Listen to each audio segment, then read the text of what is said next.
Poštovana maso, internacionala je pala na niske grane. Skup ovaj nije smješten tamo gdje bi trebalo da bude. Hale su za gradnje. Mi smo svi spremni jedno. Jedno smo, mi smo svi danas jedno. Utorak je dan revolucije početka oktobra.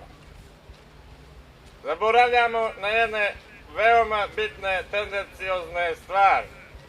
Da kad je čovjek postao pod majmuna, zaboravio je na rad rukama da bi živio od obraza.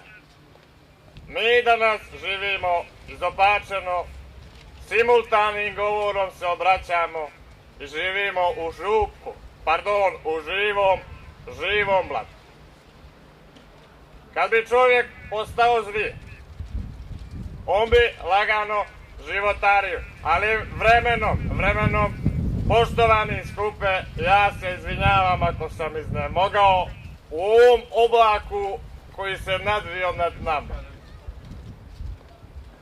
Otac ove materije i teoretičar prava, doktor inženjering Feldgaber, osvrtavši se na postmoderne ekonomske trende, rekao je: ako svijet ne plaši ono što će da govor uništi, a zašto da mi u svemu tome, zašto da smo mi vremeno i vremeplov gazde?